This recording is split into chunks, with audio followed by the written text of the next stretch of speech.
폴란드가 한국 경제의 기회의 땅으로 급부상하고 있습니다.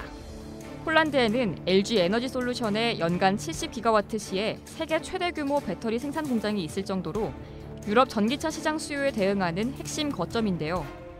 러시아 우크라이나 전쟁 와중에 한국과 폴란드는 다각도로 협력을 강화하며 부쩍 가까워졌습니다.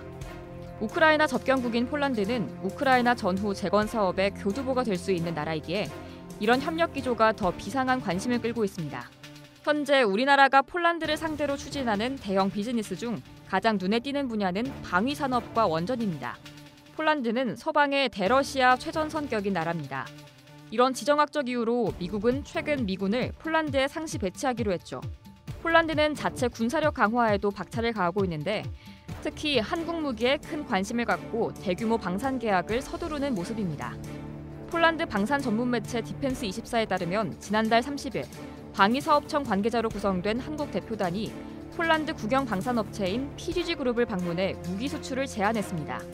세부 내용은 공개되지 않았지만 PGG 측은 현대로템의 K2 전차, 하나디펜스의 레드백 장갑차와 K9 자주포 셰시를 도입하는 데 관심을 보인 걸로 알려졌습니다.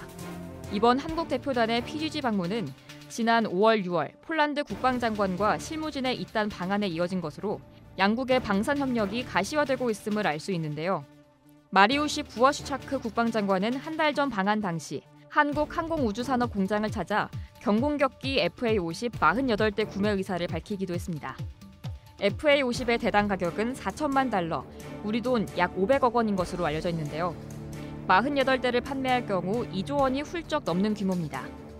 폴란드가 FA-50에 이어 K2 전차와 레드백 장갑차까지 관심을 표명했다고 하니 그야말로 초대형 수출 프로젝트를 기대해볼 만한 상황입니다. 방산에 이어 원전 세일스도 관심사입니다. 지난달 30일 이창양 산업통상자원부 장관은 한수원, 한전기술, 한전원자력연료, 한전 KPS, 두산에너빌리티, 대우건설 관계자들과 함께 폴란드를 방문했는데요. 이 장관은 안나 모스크바 기후환경부 장관을 만나 한국 원전의 우수성과 안전성을 적극 설명하고 한수원이 4월에 제출한 사업 제안서를 기반으로 양국 간 원전 협력이 진전되기를 희망한다고 밝혔습니다. 폴란드는 지난해 2월 2040 에너지 전략을 통해 2043년까지 총 6기의 원전을 건설하겠다고 발표했는데요. 이 계획에 따르면 폴란드는 2022년까지 노형을 결정하고 2026년 착공할 예정입니다. 양국 장관은 면담 이후 한 폴란드 에너지 협력 양해각서를 체결해 원자력, 수소, 이모빌리티 등 에너지 전반의 협력을 강화하고 특히 주기적으로 양국 정부 간의 에너지 공동회의를 열어 긴밀히 협의해 나가기로 했습니다. 산업부는 원전 수출 전략 추진단을 중심으로 방산, 수소, 배터리 등에서 양국 간 의견이 모아진 사안을 중심으로 패키지 협력 방안을 마련해 폴란드와의 경제 협력 관계를 한 단계 더 진전시키고 원전 수출 가능성을 높여나갈 계획입니다. 이상 여의도 튜브였습니다.